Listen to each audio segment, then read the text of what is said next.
Hello, good evening, and welcome to this press conference being held by the Prime Minister's office. Welcome to the members of the public, those both viewing from CBC Channel 8 and viewing online. With us this afternoon, we have the Prime Minister of Barbados, the Honorable Mia Amor-Mottley, and she's joined by members of Cabinet. We also have present with us members of the media who, following the presentations and briefing to the nation, will engage the Prime Minister. So without further ado, I turn it over to the Prime Minister. PM. Thank you very much, Alex. First of all, members of the press, members of the Barbadian public, let me start this briefing by first of all extending personally, yet again, my own condolences to the family of Sir Lloyd Erskine Sandiford, our fourth Prime Minister, who regrettably passed away earlier this week.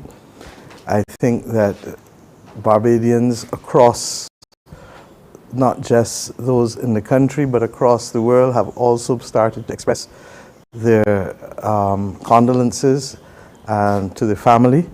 And please be aware that Cabinet, at its closure just now, would also have observed a minute's silence as a matter of respect for the fourth Prime Minister.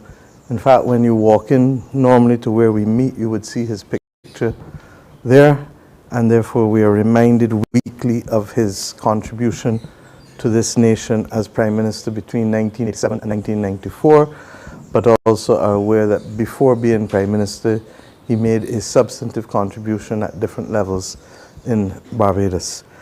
I would have hoped to have addressed you yesterday when I landed, but obviously because the nation was still in official mourning, we took the decision to wait to today to give you an update as to where we were. The day that I left on the last occasion, I would have indicated what I was going to do, and I therefore deem it appropriate for us to be able to report what we have been able to do over the course of the last 2 weeks. It was long and arduous, but I believe rewarding and satisfactory for the benefit of the country. Our first engagement was, in fact, with the British Ministry of Foreign and Commonwealth Office. They invited me to address all of their ambassadors and high commissioners, particularly on the Bridgetown Initiative. And I'm happy to report that as early as this morning, the Foreign Secretary sent me a speech where he explicitly, and I don't want to mislead anyone, where he explicitly referred to the Bridgetown Initiative and to make the point that the British government is supporting the Bridgetown Initiative, that in addition they believe the need to reinvigorate multilateralism, which is critical for us. Having gone through COVID, we know what it is to have to fight out there as a small state in what I used to call in this room the wild, wild, wild west, where people place export restrictions on equipment and all of the things that we needed when we were in our darkest hour of need simply were not there. These are some of the things that have inspired us to better prepare for the challenges. 70% of the challenges we face in this country are really fueled from challenges that are outside of our borders, from the climate crisis to the pandemic to issues relating to the price of energy, oil prices and gas prices in particular, to the disruption of the supply chain, which also had a corresponding increase with respect to pricing. Many of these things lie outside of our reach, and therefore having a strong voice internationally is critical to being able to defend what we need defending, and to have the elbow room. You see me do this all the time, the elbow room to be able to make the decisions to protect our citizens against those headwinds. In addition, he would also have supported the need to stretch balance sheet. Multilateral development banks, there's not enough money out there. If we have to borrow in order to be able to prepare ourselves for the future, because every dollar spent in building resilience, we avoid $6 to $7 in damage, and not to mention a loss of life, for which there is no financial amount that can be placed. So that meeting went exceptionally well, and we also would have visited His Majesty with respect that same afternoon for an exhibition for the Windrush generation, the 75th anniversary, Many of us may be aware that the Windrush event is where West Indians went in their numbers, 1948, to be able to help rebuild the United Kingdom after World War II. And the question as to how they were treated as immigrants became very contentious, as you are aware, a few years ago. There was a Barbadian artist, Sonia Boyce, and I invite the media for you to be able to see her particular portrait in that exhibition of the character, the lady in Desmond's, for those who know that British program from Guyana. And the work that she did was quite exceptional. We were only there on our way to Geneva, and I indicated that we had to attend the Future of Work Summit, which focused on social justice. Barbados is one of the few countries, and not now, going back for decades, that has had consistent representation on the governing body of the International Labour Organization. And I don't think we have to wonder why. We have a strong labour movement in this country. Indeed, I think you will recall on the 100th anniversary of the ILO, I had the honor of unveiling a bus in tribute to Sir Roy Trotman, who served with distinction for many, I almost want to say decades, on that organization's governing body. As we speak today, I think the General Secretary of the Barbados Workers' Union is still a member, and more, in addition to her, Minister Colin Jordan is also on the governing body. So Barbados is represented both at the level of government and at the level of the labour movement. They invited myself and a few other heads to be able to speak, and we felt that if we are going to properly anchor the reform of the international financial architecture, that we have a moral and solemn duty to remind people of where it starts. It starts with people.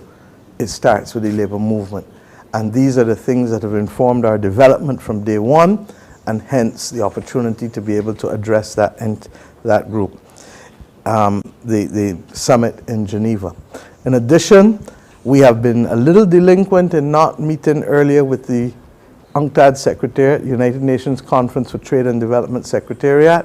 We are at the point where we're coming up to halfway, and indeed next year we have agreed that as a follow-up to our being president of UNCTAD, that we will host a global supplies chain forum in Barbados in order to allow countries like ourselves, developing countries, to better understand how the supplies chain framework will be reformatted, reshaped in a way that helps us better as countries.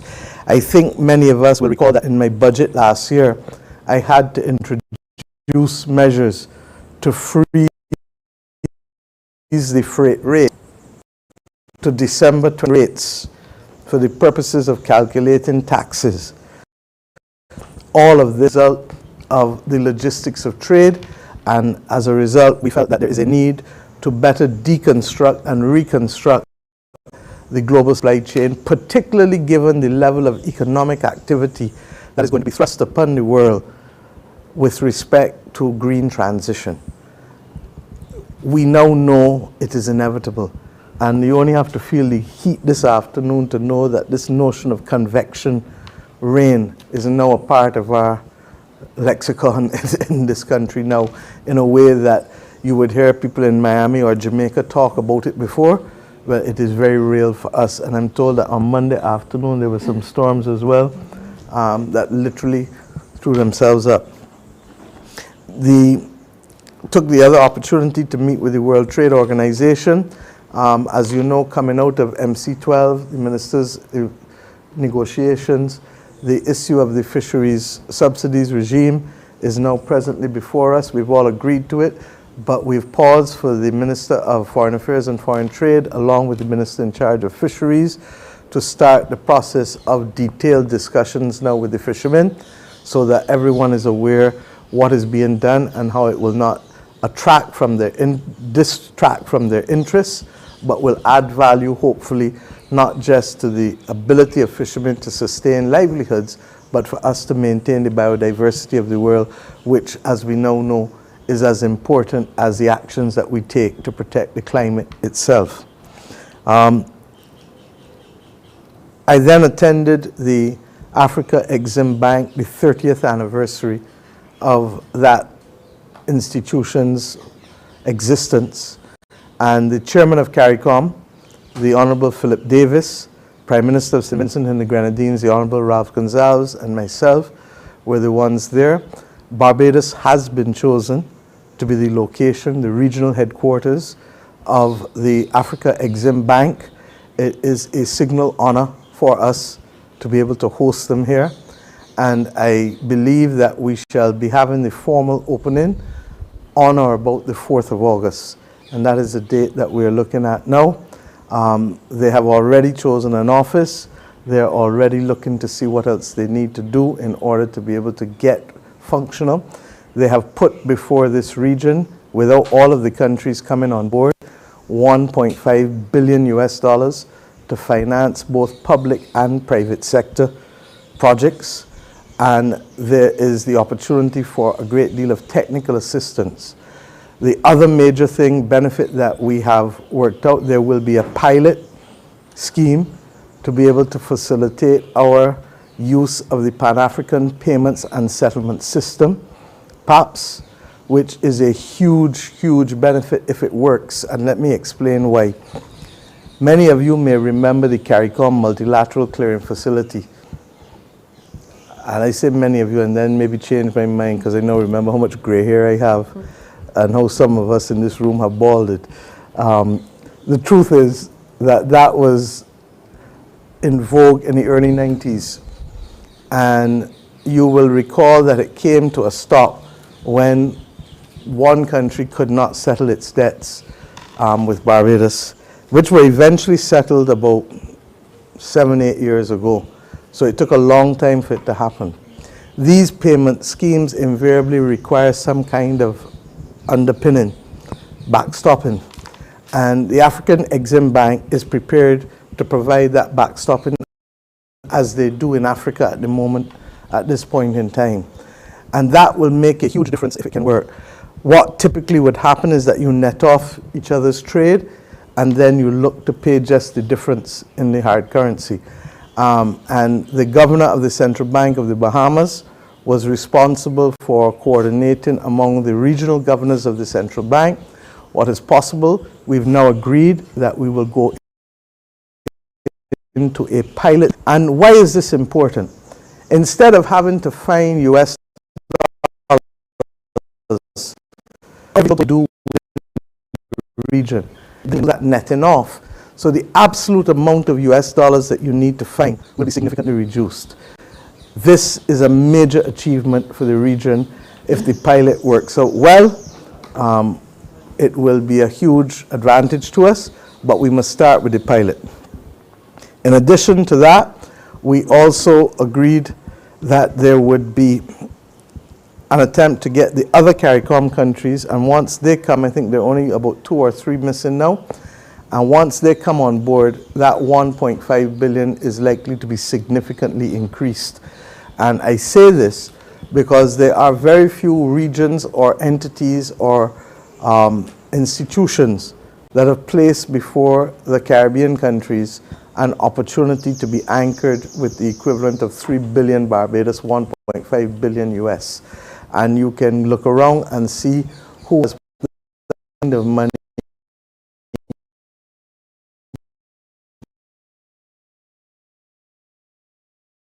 at this time. In addition to their participating in the commerce and investment with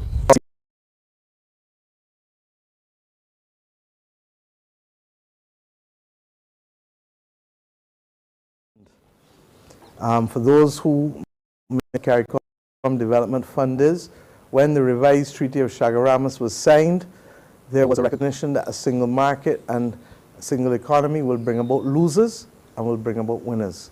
And to be able to level it off, that there would be a CARICOM Development Fund that would deal with, and this was the genius of the solution at the time, and we have to thank the framers for this, that would deal with disadvantaged countries, disadvantaged regions, disadvantaged sectors. And Kerry can speak more at length about this because both in our last incarnation as a government and this current one, he has been on the front line of dealing with these foreign trade issues for us, and can tell you that really and truly, especially with respect to the Eastern Caribbean, but with respect to more developed countries as they're called in the CARICOM lexicon, not that that is the word I want to ascribe to ourselves, but Jamaica, Guyana, Trinidad, Barbados have always been viewed as the MDCs and the others as LDCs. And what has happened is that unless you had a mechanism to level off the development, there would not be the opportunity for everyone to benefit. What the Africa Exim Bank is doing is allowing the CARICOM Development Fund, which is a fund that has been established to be able to provide concessional funding to disadvantaged countries, sectors, and regions. They are allowing them to become a member of the bank, a shareholder of the bank, such that they can look at working together to issue jointly financial instruments that will help sap up some of the excess savings in the market that we have in the Caribbean. I do not have the last figure, but on the last occasion when we had checked, about 2 years ago, we had 50 billion US in non-financial sector savings regionally, and about another 50 billion in financial sector savings. That 100 billion US is attracting interest rates at next kin to nothing. And you know what they are, 0.01001%. If we can float an instrument that can give people, as we have done domestically with the BOSS bonds, that can give people regionally 3%, 2.5%, whatever it is, it will be significantly more than they're getting at the moment. But it will also then enable us to on-lend at reduced rates to the disadvantaged countries, the disadvantaged sectors, and the disadvantaged regions. In addition then to leaving, when we left Ghana, we went to the conference of the new Global Financial Pact. And let me salute, I believe that the Nation newspaper had a representative in Ghana that the Africa Exim Bank would have facilitated. And similarly, they had a representative in Paris that the French government would have facilitated as well. President Macron would have announced in November when we met at the COP27 in Sharm el-Sheikh in Egypt that there would be a conference that he would be convening on seeing how the world can develop a new global financial pact. And what is really meant by that? We work with the International Monetary Fund, the World Bank, which is otherwise part of it known as the International Bank for Reconstruction and Development, as one particular part of it. It has other components. The World Trade Organization, which was preceded by the GATS, the General Agreement for Tariffs and Trade and Services. But these institutions were all formed after World War II. When Barbados became an independent country, when Jamaica became an independent country, when Ghana became an independent country, when India became an independent country. So all of these institutions were formed before we were even capable of being responsible for our affairs. And therefore what we found is that they do not necessarily reflect our interests and our priorities. And while we could have existed along the way with that, at the very time when the world has multiple crises coming at us, and we call it a polycrisis moment, we need to ensure that we have the capacity to respond accordingly. Telling me that Barbados can build coastal defenses a decade from now, when we need the coastal defenses now, means that we will carry 7 times what it will cost us to invest in the coastal defenses, probably in losses. And there are some losses that are irretrievable. If in this gentleman's constituency, the aquifers and in the rest of the north have the saltwater intrusion, if the salt water goes into those, you know, you can't use them again. That done, lick and lock up, done with. And therefore you're going to immediately lose that access to the groundwater there. And if you have to go for desalinated water, as the last government committed us to, but we've been able to hold off, they committed an extra 15 million gallons a day, and thus far only 3 was ever brought into existence, because the other 12, there was no institutional capacity, as the Deputy Prime Minister will tell you, to be able to accommodate it. But worse than that, there was no distribution capacity, so that we would end up paying in the contract from day one, top dollar, pay for 6 million from each of the 2 6 million suppliers, but maybe only accommodate 2 million, in which case you're paying for 4 million more than you ever get every day. And as you know, we stopped that when we came in. But we are conscious that desal water will always be more expensive than groundwater. And therefore, whatever we have to do to protect groundwater, particularly when there's a groundwater crisis globally, and I invite the members of the media to start carrying some of these stories. If you see what is going on in Spain now, it will break your heart with respect to the temperatures, but also with respect to the water. I'm not a climate scientist, but when I look at the map of Africa and see the northern part of Africa as a desert, it's no wonder Spain is facing what it is facing with respect to the temperatures and with respect to the lack of access to water. When you fly over North Africa and you see the amount of dry rivers and the barren landscape, you want to cry.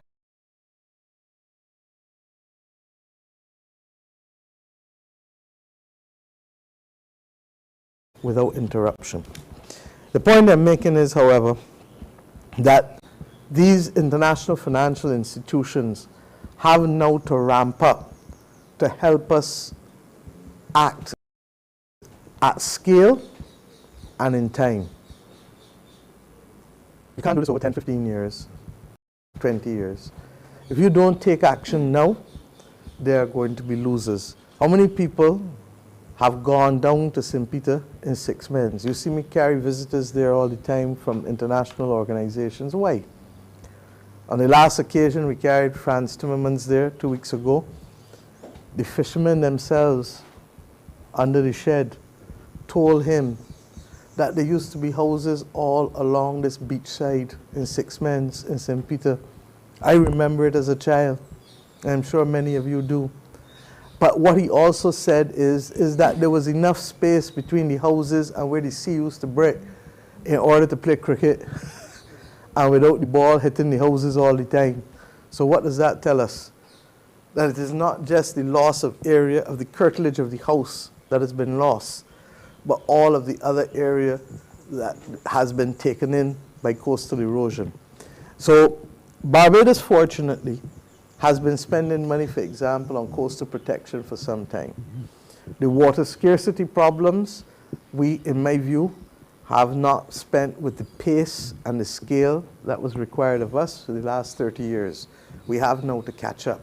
And that's why the Deputy Prime Minister will be leading a team from the Water Authority to the Netherlands next week in order to be able to see where we can get substantive technical support and coordination from the government of the Netherlands and the different universities, because we are at the stage now where science must make a difference and clear strategic planning and the engineering considerations have to come to the fore. In Paris, therefore, what we sought to discuss was how we can change around what is happening in the world. The biggest concrete measure is something that we have been arguing for since December 2018. Barbados is the biggest issuer of commercial paper with natural disaster clauses. You've heard me say so over and over.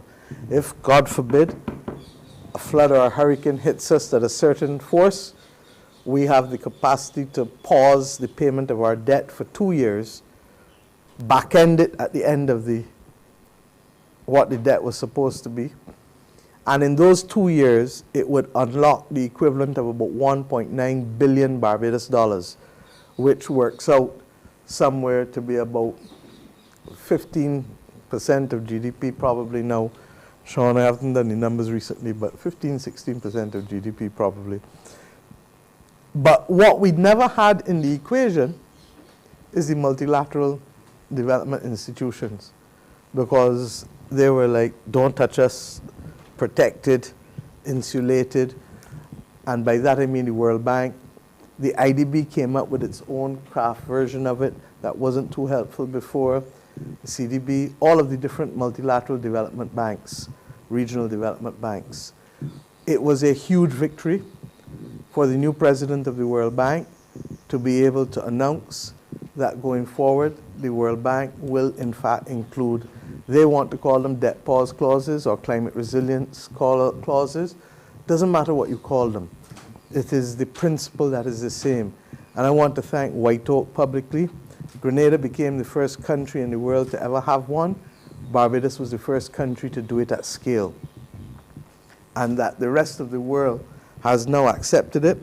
And this morning, the British Foreign Secretary would have indicated as well, reinforcing the message from Minister Mitchell in his office, that the British with the UK Export Development will now, agencies will now include what they call, I think the British call it climate resilient debt clauses.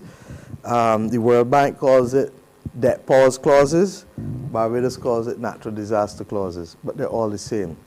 In addition to that, we also agreed that there needs to be, first of all, the $100 billion that was pledged so long ago and never delivered, they've now agreed that that $100 billion is there.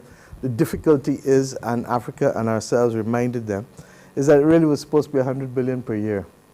And therefore, when you hear me talk about scale, pace, scope, that's why. So we're thankful for the $100 billion, but it is nowhere near enough to meet the needs of all of the developing countries and all of the vulnerable middle-income countries. In addition to that, we also, of that $100 billion, pledges for rechanneled SDRs at $60 billion have already been sent, and it's the remaining $40 billion to be collected. But that is a major start because we've been asking for that for over a decade. Okay? With respect to the multilateral development banks, in April of this year when we went to the World Bank's annual meeting, they had agreed that they would sweat their balance sheet and move the loan to equity ratios from 20% to 19%, which would only unlock $5 billion a year, but over a 10-year period, that's $50 billion. We thanked them, but once again, we said it was a little too modest.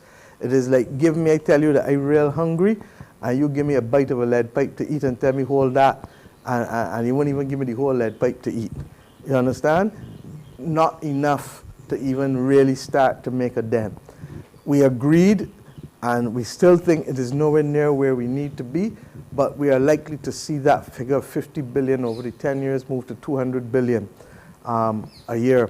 And that is what we need to be able to leverage. But to leverage that, you need to have a core amount of capital. So that discussion is still taking place. There has been an improvement, but it is not yet where we need it to be, and we will continue. In addition, we agreed that we have to find money as well as mechanisms to unlock private sector capital. The truth is that most of what has to be done, you know what is going to hit Barbados the worst?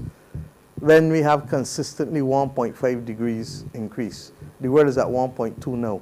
We have seen it hit 1.5 once. When it starts to hit 1.5 consistently, all that we see in here can be like child's play. Last week, when we reached China, on Sunday, it had its hottest day in over 60 years. Now, I believe, they said 72. I believe that they really meant on record, because it's difficult to believe that they had a hotter day 72 years ago. So it probably means like on record. Just as in Barbados' case I shared with you, with the water conference and before, that our rainfall for the first 5 months of the year, the 30-year average is normally 280 millimeters. This year, it was 149 millimeters. As we speak, there are 80 million people in the United States of America under heat warnings that are literally making, and I believe a few people died already in the last few days as a result of this heat wave. And they expect in the United Kingdom for them to hit record temperatures as well.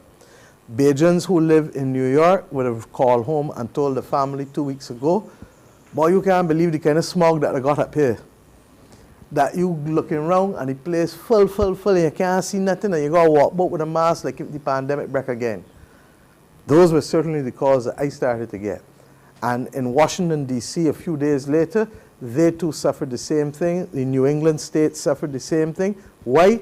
Because once again, the wildfires on the eastern seaboard in Canada literally were engulfing New York and the eastern seaboard of the United States of America.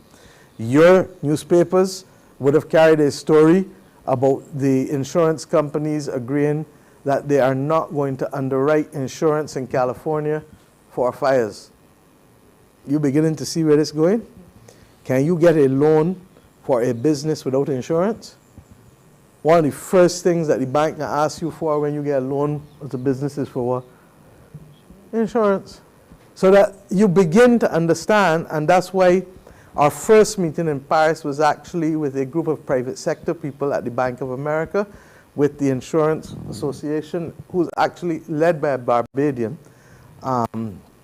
Ekoswe, who is George Bell's niece, and has done, she was here with us looking at the issue of insurance 3 years ago before COVID broke out, because we believe that that's going to be the next major issue that will affect the conduct of business in this part of the world. But I'm not going to talk about that this evening. I'm going through all of these things because if ever the world was going through a metamorphosis, it is now. And the question is, can we beat the tape? Can we do enough in time? And that is why, can you imagine if Barbados had not completed its debt restructuring before the pandemic, or even now as we start to deal with these climate crises, as we started to see in 2021, when we went from ashfall, which shut down the port and airport for 7 to 9 days respectively, to freak storm, to Hurricane Elsa, when we're still finishing up the last amount of houses with Hurricane Elsa with people, largely because 90% of the 2,700 or so houses were owned by people below the poverty line, and 95% of those who owned it did not have insurance. And we haven't even started to talk about businesses yet that could be affected in this environment. So what has to happen? We feel that there has to be enough private sector money unleashed in the world in order to be able to keep the world to 1.5 degrees. And what is the magical thing about mitigation? It took me a while to understand what's mitigation, what's adaptation, what's all these fancy words. Adaptation simply mean that you're going to learn to adapt to live in this new reality. It's hot, stop all your men, stop wearing these suits and these long ties and these close-up things, and start to wear some guayaberas and some shirt jacks, which we have already accepted as formal wear in Barbados. That's what adaptation means, okay? That you don't go and waste water, and that if you're building a house, you adapt by doing what? Have a water tank and put the water-saving devices in there, and we'll come to that at another time. Santia is going to lead the effort on that for us. Mitigation means how you stop it from getting worse, how you stop that climate from getting up in there. Well, the beauty of mitigation is that it is no one country that causes it, and it's no one country that has to solve it. Mitigation can take place anywhere in the world. We were listening and reading about the icebergs melting for a while. People were laughing at Al Gore, remember? When he talked about inconvenient truth. But you want the worst part of this, and I'm sorry that Dr. Seeley is not alive with us. Dr. Seeley sat me down one night in New York as we were preparing for a General Assembly speech. I think it was 2021. And he said, Prime Minister, you know when the world was first started to be warned about the climate crisis? And he brought the documents because he sat on the Article 6 negotiations for the longest time. And that's why I say we lost a Trojan when he passed. Since the last decade of the 19th century. But how many of us knew that? And you may ask, who was the Prime Minister talking all this for us for the afternoon? What should you feel we need to know all this about? Because if you don't know, you can't hold people to account. And if we had known that the situation was so dread, what we couldn't do in 100 years, we know God do in 10.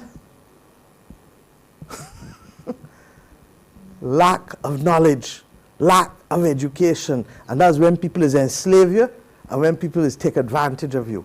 And we are not, as a country, going to let that happen to us, because I've told the members of cabinet, as I will tell the members of the parliamentary party, they have to hit the ground and start to break out these issues for ordinary people. That's why we're doing the Water Academy. That's why we're going to do the water monitors or water cadets, whatever Sandy and them choose to call them, where the children are the ones.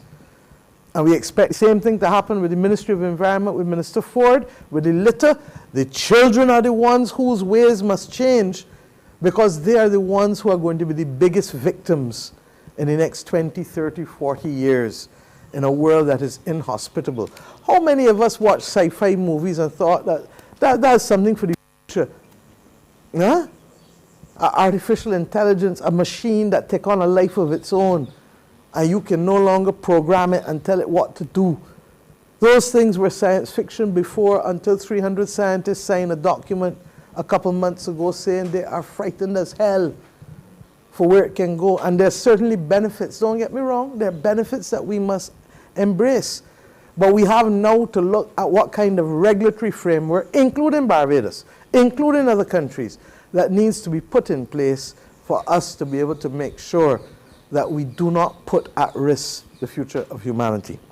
So coming back to the private sector unlocking, mitigation must happen, whether it happens in Timbuktu or it happens in Bridgetown, whether it happens in California or it happens in Samoa, whether it happens in London or it happens in Argentina. Are we clear? That what matters is just getting the right projects that can stop the level of emissions of greenhouse gases and to be able to contain it. The problem is this. You heard that there was a big announcement in Scotland at Glasgow 2 years ago. Oh, there will be a JETP project in South Africa. South Africans burn a lot of coal because decades of apartheid left them in absolute poverty, and therefore the average person to eat needed food. Grandmother got to go and get the wood to burn the fire to cook. All the countries who can do it and can afford it said, we're going to back South Africa. One problem, the cost of borrowing in South Africa has meant that the project has not been able to get off the ground.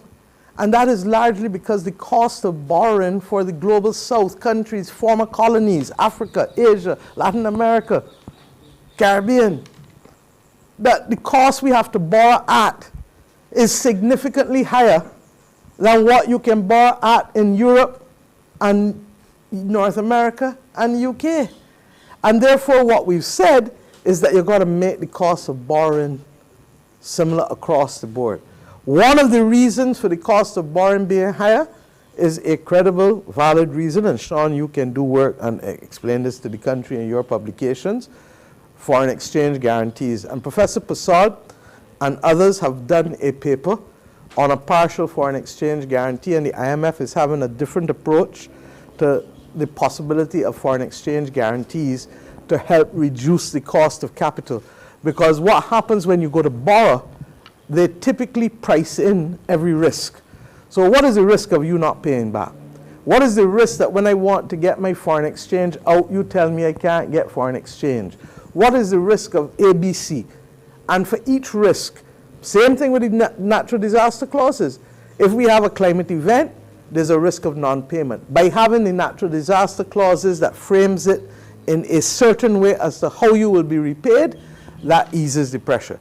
So this is just another mechanism. Paris was about that too, and we've agreed that we would look at a pooling in order to be, a pilot, sorry, in order to be able to see how we can put these mechanisms in place. And we feel strongly, and Barbados has argued, that even if we can't raise all the money that we need to raise between now and the end of the year, we must go to Dubai at COP28 with a record and not a promise. The world's population cannot take much more promises. They need to know that enough will be done, because this thing is real, and it is claiming lives, and it is claiming livelihoods, and it is doing so at a pace that none of us are comfortable with. We would never have known 5 years ago, when we became the government, that it would have accelerated as quickly as it has been accelerating. And the difficulty with this kind of acceleration, I'm not a scientist, but you would know that if the environment within which animals and life must live changes, then there's the risk of pathogens and all kinds of things that will come to, not true, that were not there before, and hence pandemics. So we agree that the unlocking of this $1.5 trillion for the private sector to do mitigation is critical. The multilateral development banks, what I told you about them, that is primarily to help governments borrow to do adaptation. The only body who would probably benefit, sometimes a small group of the private sector can benefit from adaptation, because if you have a hotel on the beach and the beach gone, you're not going to have any future revenues. So therefore, in many instances, hotels and other coastal establishments have some level of vested interest with respect to that. I apologize for talking this long, but it is important that people understand, and even if you have to break it up into bite-sized chunks for Bajans, remember what I say to you. If you knew that World War III had broken out, you would know what it is, just like how the war in Ukraine broke out. This is effectively World War III on the 8 billion people living on the planet Earth. And if we don't act today to save the planet tomorrow, the ones that will be lost first are small states like ours that have no buffer and no place for people to run. And that is why we could not wait for somebody to carry a brief for us, for somebody to argue for us. If you, there's an old case from the 1960s, and you will forgive me for quoting it, that is called Tepper versus the Queen, T-E-P-E-R. Lawyers will know it. And it was for a hotel that is right there by Thunder Bay, what we call Thunder Bay in Barbados now, right there in Lower Carlton. And the man's hotel was burning, and it is used in the rule against hearsay. And the man was told by one of the residents of Thunder Bay, of Lower Carlton, sorry, Kerry, your place burning, are you running away from it? And of course, I was tickled as a student in London reading this in a textbook, because the Bajan was very much captured in the language of the statement that whether this was to be admitted from it into the evidence or not. Your place burning, are you running away from it? We can't get more Bajan than that. The world on fire. I expect us not to be there to try to protect Barbados. The world on fire. Heat-wise, everything-wise. And I can give somebody else a brief to carry where I could go and argue for myself or send Kerry or Santia or somebody. No. Let me get this straight. We don't send nobody to fight our battles when the whole country is at stake. We go and fight them ourselves. And that is what we have been doing for the last few years. And we have seen others now accept the wisdom and the strength of what we are doing. And I give you the example of Tepper and the Queen to really drive home what our country expects from us. Because when all the long talk finish about travel and this, they can ask you why you didn't do something about it. Why you didn't do something about it. Well, we have done and we continue to do, and I'm not going to tell you it's going to be done in one fell swoop. The truth is that we did not see much movement up until about 9 months ago, when we put the Bridgetown Initiative in a format where people could read and walk and take it and talk. All of a sudden we started to see people's eyes start to open. And we recognize that this is one time you can't take your foot off the accelerator. And we are not yet where we want. We feel that the world is going to have in the World Bank to create an institution that protects global public goods. Why? We're going to have more pandemics, as sure as day follows night. We also have, and I interestingly saw that Madonna has had to put off her concert because of a bacterial infection. The reality is that that will probably do more to let people know what happens when you have infections that cannot be fought against by antibiotics because the antibiotics are not being as effective as they used to be. And that's why you heard last night on the news them talk about giving a broad spectrum antibiotic so you could start to narrow down which one, if any, could work. I know it well because of people around us who have died in this country, too many. The world must also guarantee, so that's climate and biodiversity loss, pandemics we have to protect against. We have to protect against food and water insecurity. We know because we're a water scarce country and we need to be able to make sure that people, when all the highfalutin talk done, people need food and water every day. And right now, there are too many people in this world who are being forced to move because they no longer have access to water for farming or water for life. And similarly, if you don't have that, you don't have food. And the other big thing that you haven't heard us talk a lot about, but you're going to hear us talk a lot about, is soils, because you're getting declining yields from produce because the soils are degrading at too fast a pace in the world. And then you have the digital divide. And you've heard us talk. Santia did a yeoman's job in making sure during the pandemic that we got as many tablets to as many Barbadian students as possible.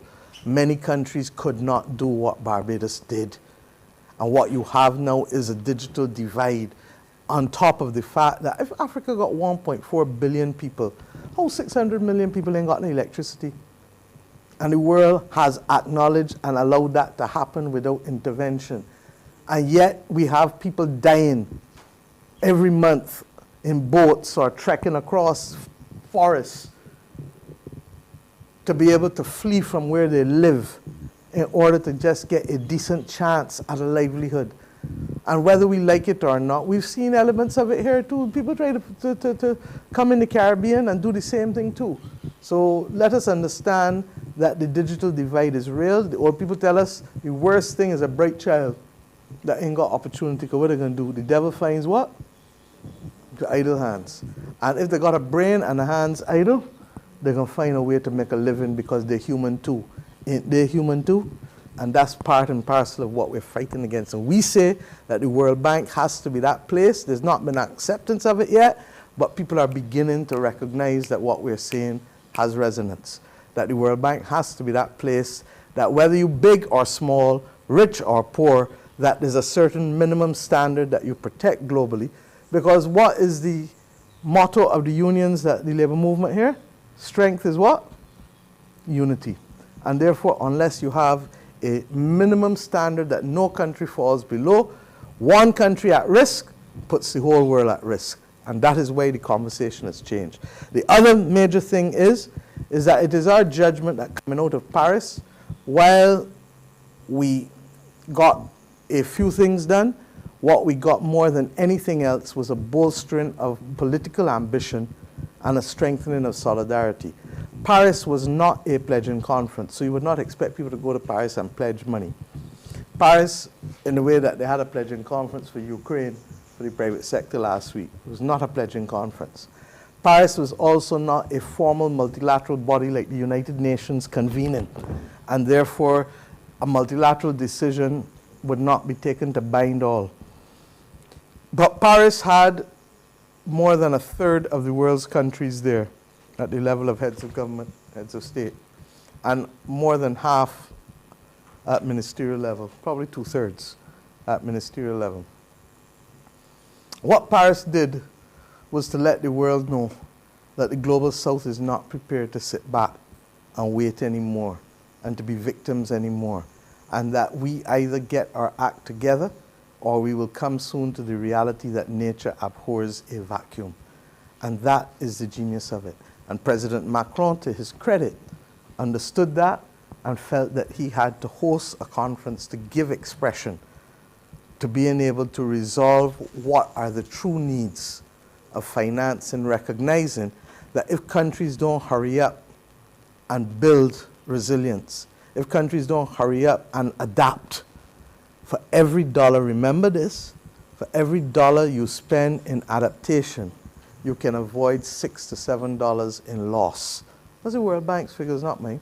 But worse than that, you will avoid the loss of life, because regrettably, people are dying. When we were in Ghana at the Africa Exim Bank, we met with the president of Malawi, and he indicated that Malawi has had to move 500,000 people because of drought.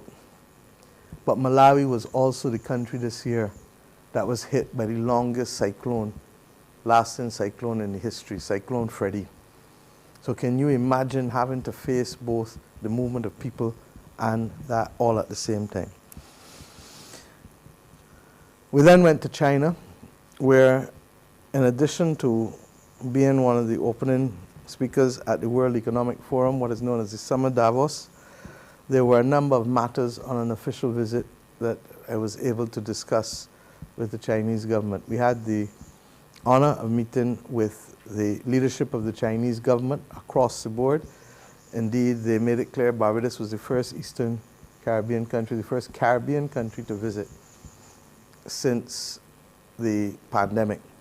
And they were very happy to have us there and to engage with them. The pandemic truly interrupted a planned visit to China. As you would recall, President Xi and I had a conference call which we made public back in July of 2021. And we have valued our relationship with China. This is its 46th year that we have diplomatic relations. Barbados and a few Caribbean countries, Jamaica, Trinidad, Guyana, were among some of the earliest countries globally to establish relations with China when it was not popular to do so. And China has been a good friend to Barbados, as you know, throughout the years. We were able to discuss many things, both at the bilateral and the multilateral level. As you can see, there are a number of things that we want to be discussing as innovative financial instruments. I haven't given you the full brief out of Paris because that would take another half hour. But we discussed, for example, not just foreign exchange guarantees, debt for climate swaps. Barbados, as you know, became one of the first countries to issue a debt for nature swap last year when we did the blue bonds, where we took our debt and just by reducing the interest rate, got others to agree that that reduction in interest rates would go to fund a maritime conservation trust that over 15 years would bring us somewhere between 50 to 60 million US, depending on the movement of interest rates. We want to do a debt for climate swap now, which is different from debt for nature, but I'll discuss that in the future with you as we give more texture to it. And we are discussing that with a number of countries now. But in China, we were therefore able to have discussions at the multilateral level, but also in terms of our work together multilaterally, but also to discuss at the bilateral level continued cooperation in healthcare. Many of you may not know that China has been sending a delegation of doctors here who have been working at the QEH for some time. We want to continue that, as well as expanded financing of our healthcare facilities in Barbados. I think I mentioned that to you a couple of weeks ago, both in terms of the QEH and the Randall Phillips Polyclinic and Eunice Gibson Polyclinic. Secondly, we discussed cooperation in transport. We discussed cooperation in food security and agriculture. And at the appropriate times, we will be advising you of the specific initiatives as they are given expression to. We also spoke about cooperation on the blue economy in particular.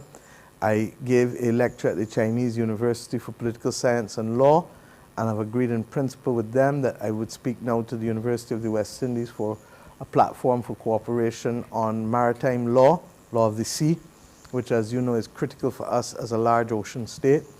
And I expect to see evidence of the strengthening of that relationship and the solidarity as we go forward in major ways in the next few months. We discussed the existing projects that we have, the Compliant project with the Scotland District Road Rehabilitation, which has had a few hiccups but is now proceeding apace, as the DPM would tell you. We discussed, in addition to that, other cooperation with respect to the stadium. And I know that you would want me to show you what it is we expect from the stadium. It has obviously gone in. The design has had significant thought, and that is effectively what the new stadium will look like. They took the, can't you just help me here so I can turn the pages, please? They took the design of the trajectory of the flying fish, and you'll see that soon somewhere. They make sure that it aligns with our mission economy. And they took a seashell. So between the flying fish and the seashell, you will note, see the shape of the roof, and you will note that the seashell as well is also reflected in that. And they also looked at the use of arch colonnade in the Parliament and the other buildings in the World Heritage District of Bridgetown, the Pavilion Court, as you know, and Parliament, and tried to incorporate that in. This particular phase 1 will be 10,000 seats, which is significantly more than anything that we've had at the mic, sorry. Yeah, significantly more than anything that we've had at the stadium before. I think the stadium before you only used to seat about 4,500, 5,000 people. So we're more than doubling it. But I've asked for those who continue after me, or for if there's growth sufficiently in the next few years, for us to also look, even though we're not building that second part now, what a phase 2 would look like if we built a second stand on the other side of the stadium, in order to be able to also help with blocking the wind, but also to accommodate a similar 10,000 or a proportionate number there too. And without prejudice to the start of this work, they will also do that investigation for us, which is why it was important to have the discussions with the architects and all of the designs and engineers. And I look forward to this project happening. Barbados has long needed a national stadium. The discussion for it took place from when last we were in government. It went through 10 years of the last government, and then we were ready initially with the Chinese, in fairness. Up to 2019, we started to have the discussions, and then bam, COVID came. And as you know, China shut down from the rest of the world until basically they were the last really to open back up. And I'm happy now that we can move full steam ahead. The different studies and assessments are being done. The gap analysis is going to be done by town planning. Once the formal goes in, I believe, in the next few days. And once that gap analysis is done and we see what needs to be done, we complete any studies, and then we start the work of construction on a new national stadium. And this, as you know, is a grant to the people of Barbados that we've negotiated. It is not a loan, and this is substantively appreciated, because why? We are also financing so many other different things that are crises that we have to deal with, and therefore it would have been difficult. We could have done it, but it would be difficult to do it. And we therefore are grateful to the government and people of China for agreeing that this is to be a major gift to the people and government of Barbados. As I said, there are a number of other matters. You signed 4 or 5 agreements that were signed by the Minister of Foreign Affairs, and the Government Information Service can release that information to you. And those agreements range from development cooperation to blue economy to cooperation with the Caribbean Broadcasting Corporation. We anticipate that there will be substantive improvements there. We also had major discussions around transport. As you know, we are already the user of electric buses, the largest number of electric buses in the region, both in absolute numbers at the moment, as well as a percentage of our rolling stock. And the Chinese minister, vice minister in the Ministry of Foreign Affairs will be joining us in Trinidad next week as we go to heads for the 50th anniversary of the Caribbean community. That is perhaps an opportune time for me now to go to the last matter that I wanted to discuss with you. 50 years ago, leaders of the region of the Caribbean community with a vision agreed to establish this Caribbean community, otherwise known as CARICOM. In our own case, we give thanks, just as we have done before, to the Right Excellent Errol Barrow for being the person who led on this particular instance. Before him, there was Sir Grantley Adams, who is the only Prime Minister of the West Indies Federation. The region next week will host a number of guests while taking a number of decisions and fundamentally looking at ourselves as a community of 50 years. We also agreed when we met in Nassau earlier this year that we would find a tangible way to allow the people of the region to also be able to celebrate the 50th anniversary. And to that extent, you will recall that Mr. Barrow's speech, and those who have never read it should go and read it, in 1986 to the heads of government as they were meeting in Georgetown, was to give expression to the fact that the regional integration movement is really a lived reality of all of us. And even in this room, I can look around and show how it is a lived reality for the people of this region. The truth is that while the heads are therefore meeting next week, different countries will choose to honor that obligation that we gave in the Bahamas in a different way. The actual agreement for the community was signed on the 1st of August, 1973. And we have today as a cabinet chosen, and we have consulted with the social partnership and indicated our preference to them, that as a one-off, that Barbados will celebrate 50 years of the Caribbean community on the 31st of July as a national public holiday on the eve of the 1st of August, which remains still sacrosanct for us as a former slave society as Emancipation Day. And to that extent, therefore, we felt that to do it on July 4th would have been a little too early.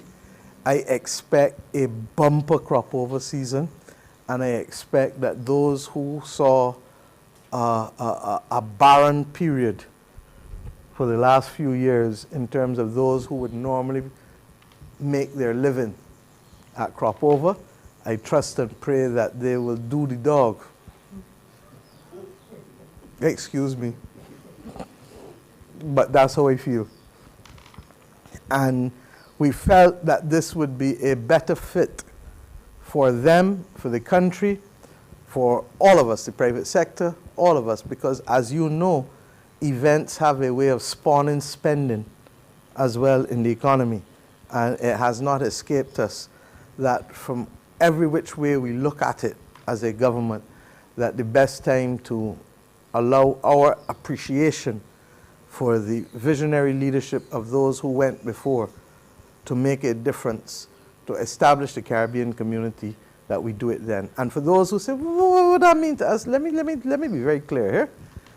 Barbados, more than most others, have benefited from a single market and a single economy. Trinidad benefited from a CARIFTA, a trade in goods. Kerry would tell you and give you a lecture on it. But we started to benefit when you could start to freely move services. So cameramen, pool technicians, lab technicians, fellas that do the safes for the banks. You only got to go on any flight down to the Eastern Caribbean and see on a daily basis who traveling. And the number of Bajans who travel to go down and supply services that cannot otherwise be accessed in those countries without having the harassment of having to get complex documents and processes filled in will make you know do not take the Caribbean community for granted. And for those in Britain, for example, who took the EU single market for granted, many of them are now crying and wishing that they were still in the single market and single economy, because all of a sudden the trucks can't move freely anymore. The goods can't move freely anymore. All of a sudden you can't register and provide services or go and work in countries as you were able to do. So that, believe you me, and I wish, go back and listen to every speech that Wayne Arthur made on this. Go back and listen to Errol Barr and Tom Adams. Go back and listen to the same Sir Lloyd, who was the person who was signatory to the Grand Aunts Declaration, which effectively laid the framework for the amendment of the Treaty of Chaguaramas, which is where we talk about the revised Treaty of Chaguaramas. Go and talk to any of them.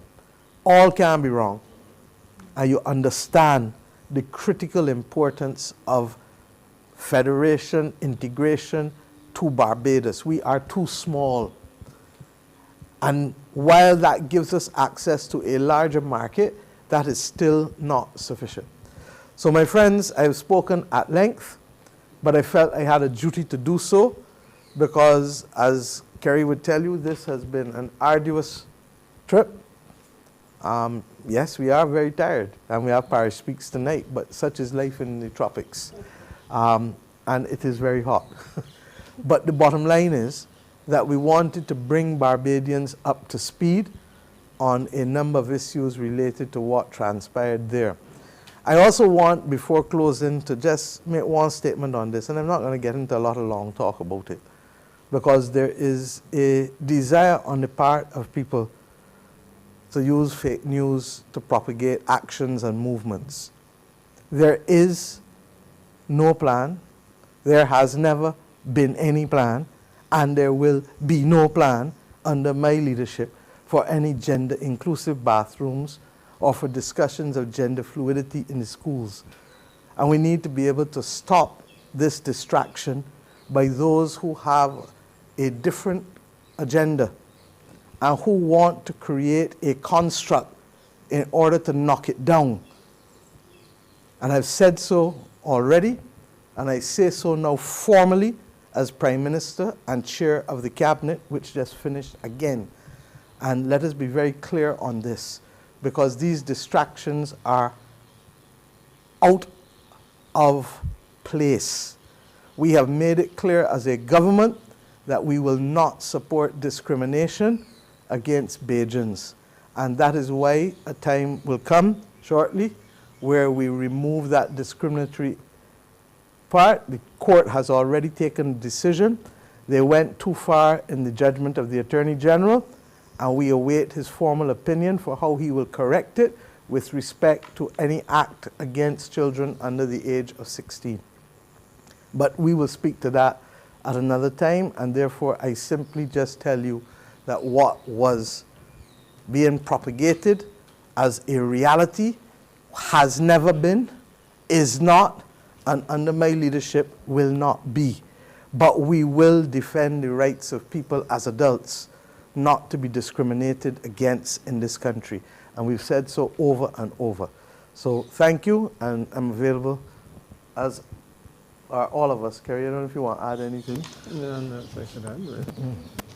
And I want to thank Santia and Wilfred for the excellent work which was done with respect to the preparations for Tropical Storm Brett.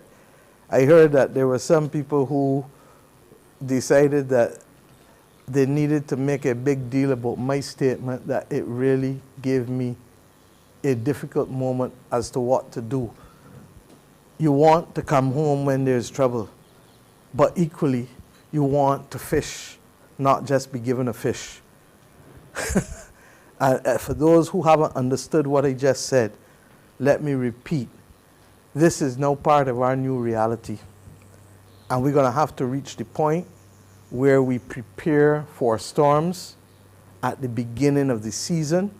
Don't be rushing to the supermarket to buy batteries or to buy candles, or the most you could be looking for is some fresh bread to hold you for 2-3 days, because you should have had the biscuits already. Huh? Let me get straight. Let me get straight. You can't be doing it because at this rate, look for a few storms this summer. And if you listen to the weather people, they tell look for it down into early December and look for it starting up in May. So that it really only means that there are 3 months, 4 months of the year, 4 months, January, February, March, April, and then you got other problems called dry weather. So that we are living in a climate crisis truly. And I'm asking every Bajan household, nobody can prepare for you like you prepare for yourself. Prepare for yourself. And recognize that on the day, we have to learn to shut down the amount of time, to minimize the amount of time that we lose. Because if not, you're going to be turning from pillar to post all the time. And on the day itself, it should just be a case of how soon we shut down, how safely we shut down, how long we need to get people to be able to move them from work to home or school to home or whatever. But the lesson also is the freak storm. The freak storm could have come in the middle of the day. It could have come at 2 o'clock in the morning instead of midnight. And we know now that we are vulnerable to systems literally developing offshore in no time at all. When the freak storm happened, we lost about 25 roofs, not true? And about over 100 and something houses were damaged. So I want us to apply our hearts to wisdom, apply our hearts to common sense, and to recognize that we need to be our brother's keeper. And if you know your neighbor ain't got what they need, know that you're going to help carry them along for the first few days. And let's buy for that. Because at the end of the day, you might have to give them the food, but if something fall on you in your house, they might have to lift the thing off of you to get you out to the hospital.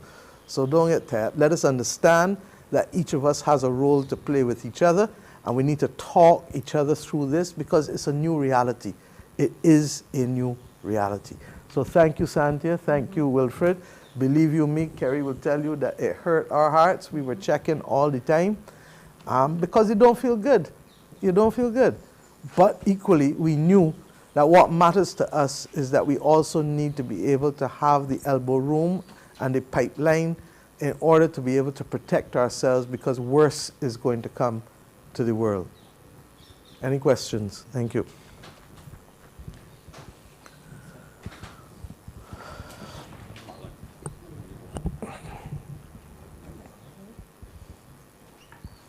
You're going to need the mic for others to hear. Yes, Madam Prime Minister, I wanted to get a clarification on the July celebration that we're planning. Mm-hmm. We were supposed to be choosing something that we'll be doing, Barbados, that is each country in CARICOM. Yeah, each country So will what is choose it their that own Barbados way. will be doing? On that day, we will announce all of the things. There will be a concert on the night of July 31st. What we didn't want to do was to offset anyone who has already announced something, and therefore I have paused and asked the Ministry of Culture to advise us as to what else there is on that day. But Barbados will have a regional CARICOM celebration on the night of July 31st.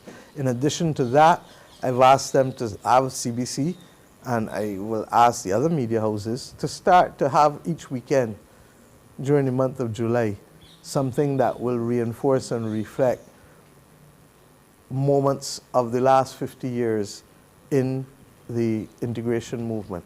And as you heard me talk about the different prime ministers that have been involved along the way, the truth is that every single prime minister of Barbados has been involved in the integration movement, some way, form or fashion, over the last 50 years.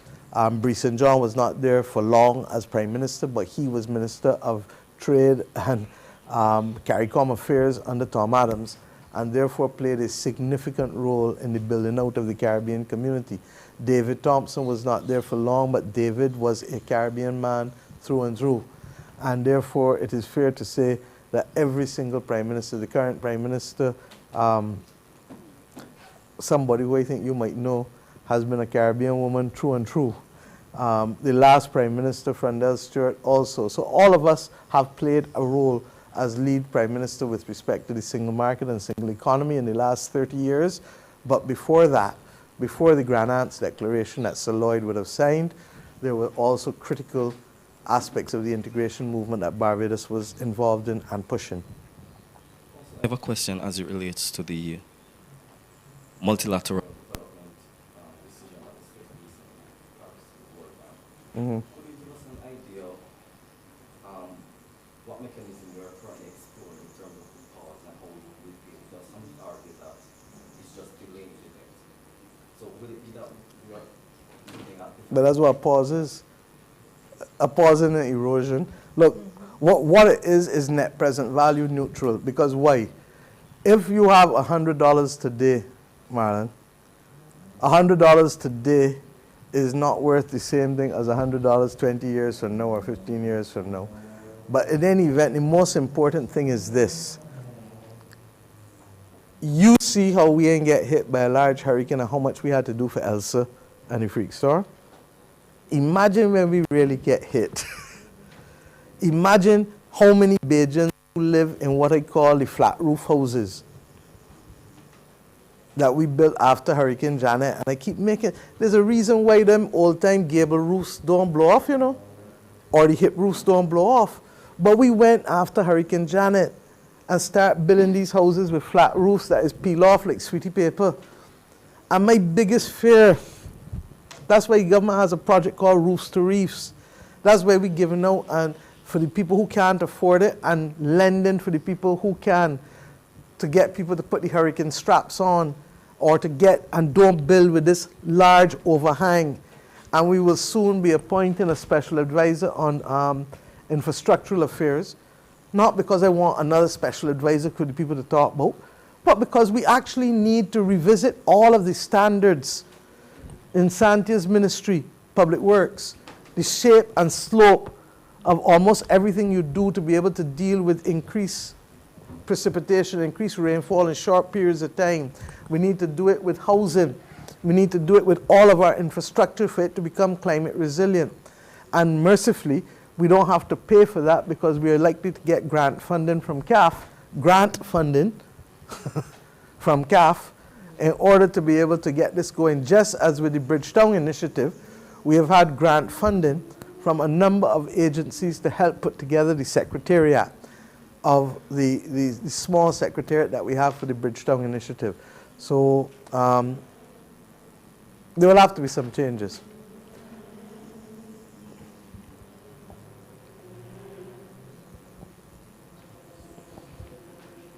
Any more questions? Sean?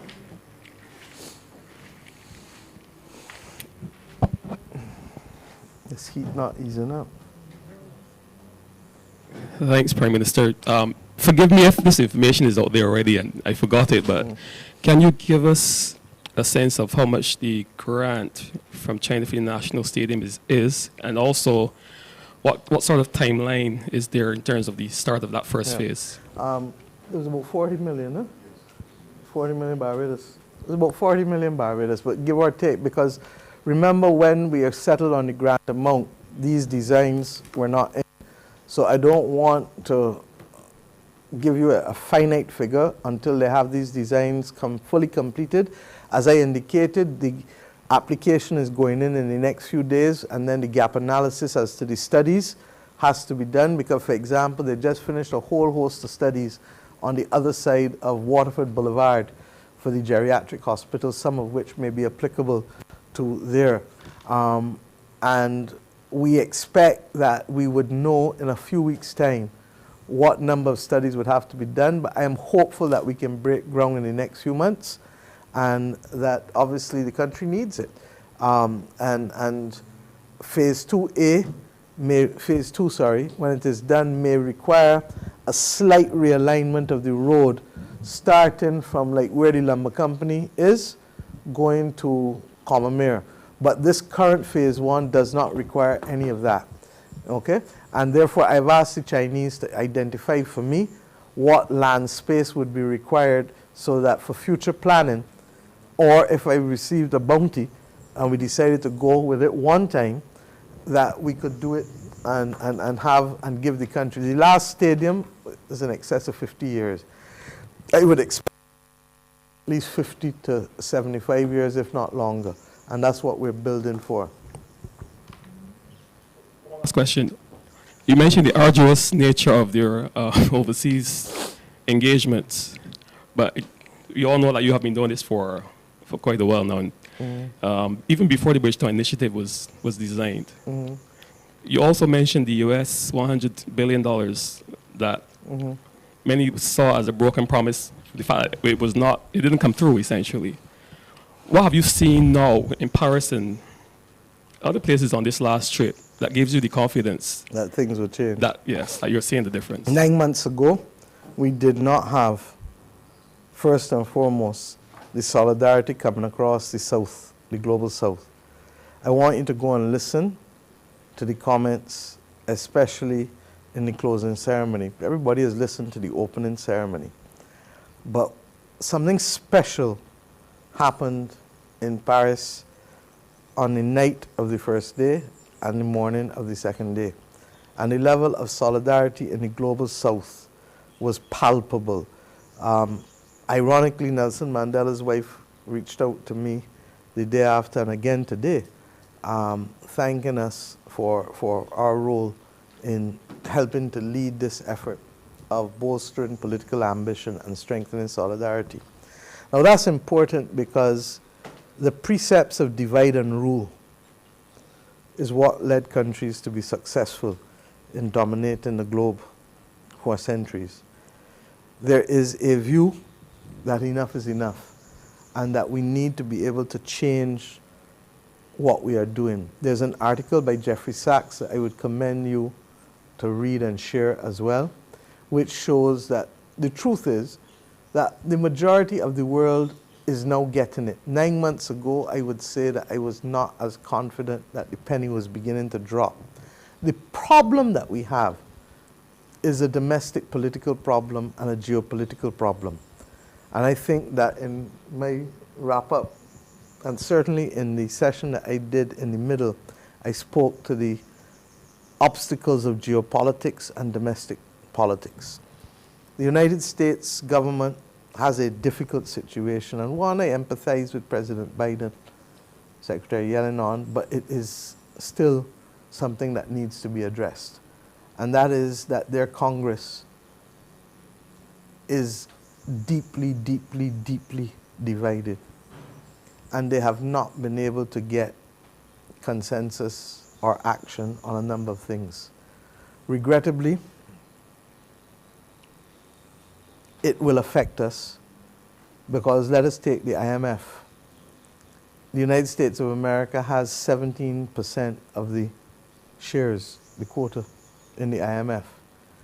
And what is needed to effect change is 85%, which means that they have a right of veto on how and what SDRs should be, if you should reallocate. You heard the UN Secretary General very, very clear, very, very strong, repeating what we have said over and over. When I say we, I mean not just Barbados, I mean the global South. That it is not fair for you to have SDRs, special drawing rights, issued in a crisis, and that the majority of it appears to go to the ones least needing it. Now, there are arguments that will say why some of them need to have, strong countries need to have it in order to balance out the system. But there are other things that need to change. We need the recapitalization of the World Bank. In all the years, Sean, go and check the facts. They've only ever had capital of 22 billion, which has leveraged and unlocked over 80 billion going forward. But we need a proper capital raising of the World Bank in order to strengthen the balance sheet so that they can lend at scale and with pace to others. So we were not getting ambition on the scale of the problem and the scale of the solution. We are now getting a recognition of that. We were not getting recognition of the need for countries to have elbow room when a crisis hit. When Dominica got hit by Irma and Maria, Dominica had to turn around and look for money to pay the World Bank almost immediately. Them things can't be fair, because you trying to find money to be able to feed people and to be able to get enough cots, I can't even say houses, cots and tarpaulins, to be able to make sure that people don't sleep in the rain. And remember, Maria came after Irma, so another storm could always be on your brain. But you're going to look for money to pay debt to an institution that don't need the money tomorrow. There has been change on that. We have seen change as well on the fact that the private sector has to be brought to the table. And in Paris, I made another call that we actually sit down around the table and talk. Sounds a little simple, no? But it is necessary, and it has not happened because nobody has brought oil and gas people, financial people, insurance people, transport people to the table and say, let us talk.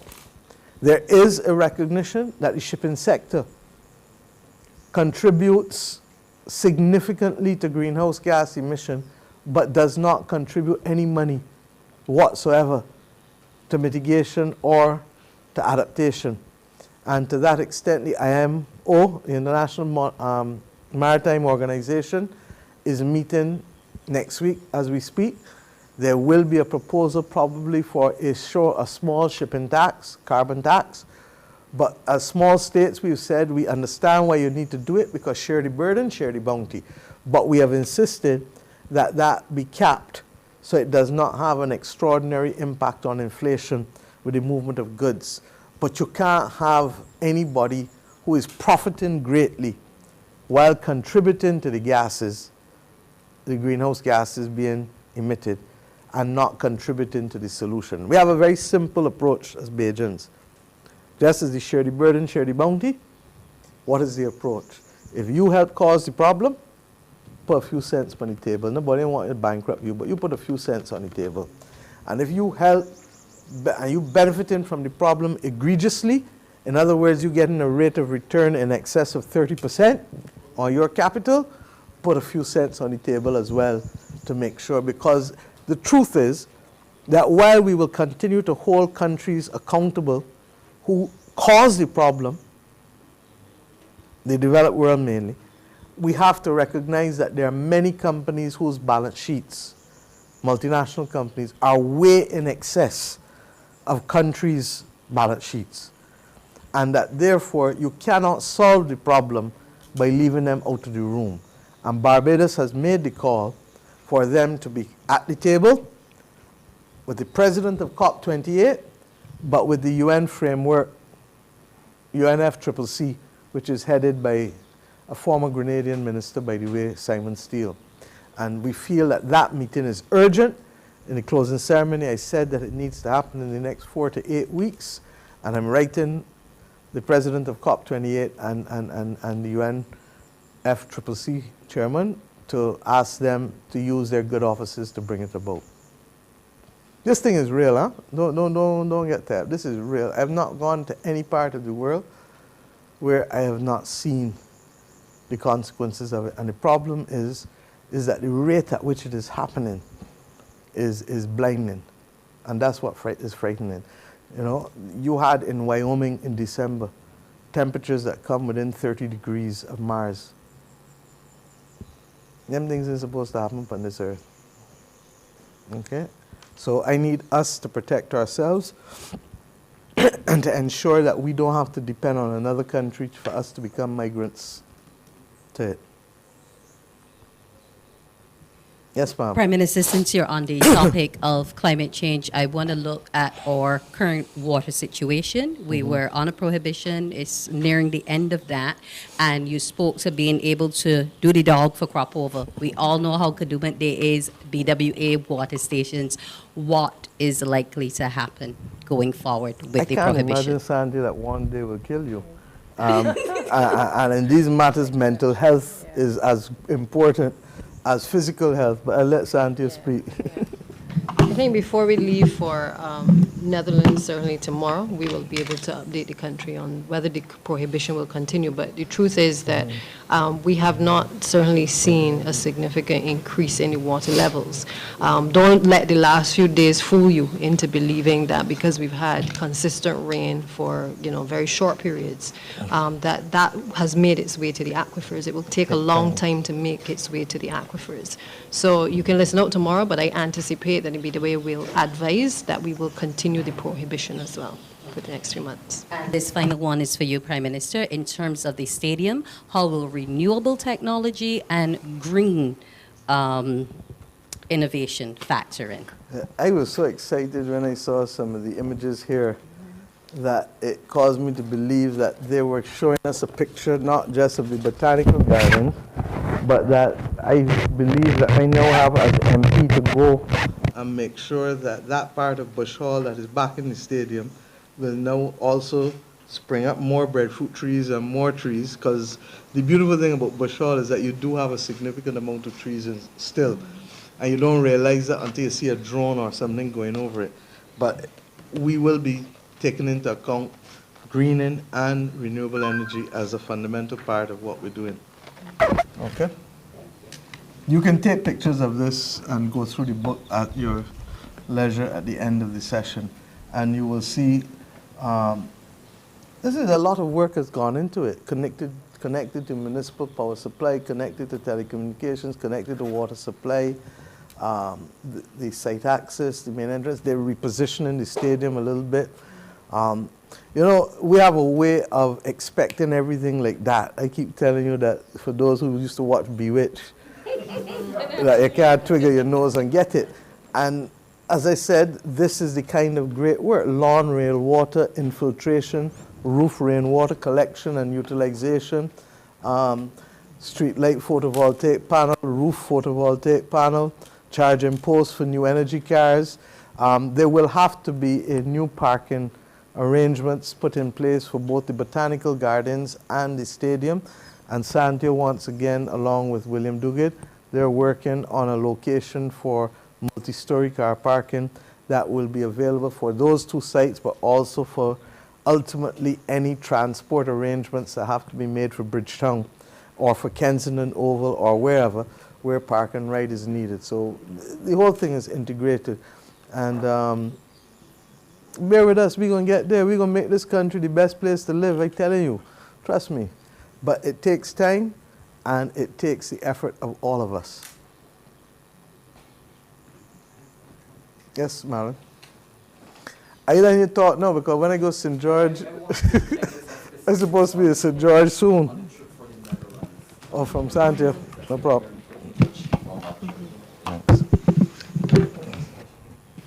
The trip to the Netherlands is going to comprise largely members of the Barbados Water Authority team. We have the chairman, the deputy chair, a number of the technical persons as well, Dr. Mwanza, Charles Leslie, the engineers, and myself, of course. We've also added the chairman of National Housing, along with the civil engineer in that department as well. Now, Prime Minister has opened up a lot of doors for us in the last few years, and the Netherlands is another one that within recent weeks she has had the opportunity to speak with the Kingdom of the Netherlands, and in particular Delft University. And so we have had preliminary discussions which then led to deeper discussions to try to figure out how can the Netherlands, who is well known for being able to, it's the best in the world in terms of being able to do a lot in terms of water resources. As a consequence, we've taken the opportunity to meet with a number of players there in the sector. So the university has been scheduling a number of meetings with us so that we can speak to a number of the operators. Out of this, we are hoping to be able to get a number of best practices for the Barbados Water Authority. We have to transform the Barbados Water Authority, and I think the best place to start is with one of the entities across the world and the countries across the world that is known for doing this at a particular standard. As PM says, we don't have the luxury of time on our hands, and we have to accelerate the process in terms of raising the bar for the Barbados Water Authority. And so we have to definitely go to where the countries are that have those best practices. So this delegation is also looking to be able to find some technical experts who can complement the existing staff of the Barbados Water Authority. Prime Minister said we need to get at least 2 persons to come back with us. I'm hoping that we can get more, because the reality is in any transition you're going to need the additional hands to help make the light work. And while we have some skills within the BWA, they are often the same people who are being tasked with doing the same things. And therefore, we have to obviously strengthen the human resource capacity within the department. So we will update both while we're there, and I think when we return to be hopefully to be able to give some positive feedback as to what the outcomes are for the Barbados Water Authority and certainly for Barbados generally. Thank you. There are 2 points I just want to make, and you know, Santia made it there, and I feel a need to remind Barbadians. The first 19 months of this government was caught up in debt restructuring. Domestic finished in end of November, December 2018, and the external finished in December 2019. Then we had almost 3 years of COVID. Don't get that. Almost 3 years of COVID where extraordinary and different spending had to take place. And the things that we wanted to do normally, from the same trip to China, right back through, all of those things got put off. The restructuring of the Water Authority, which could not collect revenue from Barbadian households where people were not working, and the Water Authority had to carry people for 3 years in this country. We have really only had the last 10 months with, and I wouldn't call this global environment a free hand, but with a semi-free hand in these last 10 months. And that is why you see us working with such pace now to be able to get as much done, because the truth is that things are still unfolding globally as we speak. We didn't expect a war in Ukraine to throw in there a spanner in the works with respect to oil prices. And as you know, and I'm going to speak to this now because we are fighting the battle. There is a Petro-Caribe agreement that will offer the country. The first one didn't work for us. This one puts available to us a 35% discount. But the Americans continue to have sanctions in place for trade with Venezuela, while Chevron trades with Venezuela, and while the EU have also been given, like Chevron, an exception. And we need to look at the system and see what is the available space for exceptions. We've said it, Trinidad has also said it with respect to other things, with respect to doing work with gas with Venezuela. And these are some of the things that we are going to have to be discussing next week. Recently, Barbados would have had 2 ministerial delegations to Venezuela, both in terms of energy and agriculture. As Santi was pointing out with the Netherlands is not only a global expert on water management, but it is also one of the largest exporters of food in the world. And with the limited land space, relatively speaking, and with difficulties with water, that they have achieved that is nothing short of miraculous if you believed in miracles. But if you understood science and technology, you would understand that it was a careful planning and careful use of science and technology to put them where they are with respect to water and agricultural production. The truth is, we could also look at Israel too, but it just so happened that our relationship is with the Kingdom of Netherlands, and that is whom I hope. We would have liked them to have been there 2 years ago, 3 years ago, but obviously the pandemic would have averted that, but better late than never.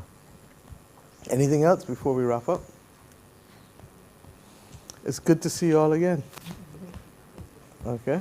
I meant that more in terms of the fact that this Zoom press conferences, trust me, they didn't like them. They didn't like them. The fact that we can be in the same space is a blessing, just as I hope that Crop Over will be that blessing that truly all of us are looking for, that mental release. And for those who have not started to listen to the music is excellent for the most part. They got some lyrics that I really can't understand, and I can say so as a woman, because I do not feel that you need to denigrate women to the extent to which they're being denigrated to have a good time. And anybody who got a mother, or who got a sister, or who got a daughter that they love will recognize that. Who is the most popular artist in the world from the Caribbean?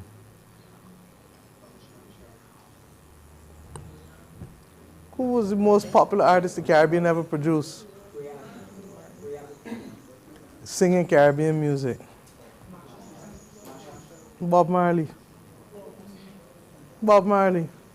You ever hear Bob talk with a woman yet? Bad? All right.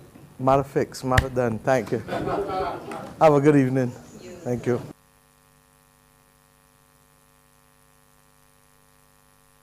Thank you to the members of the Cabinet all for that briefing, that update on those critical advancements the country continues to make.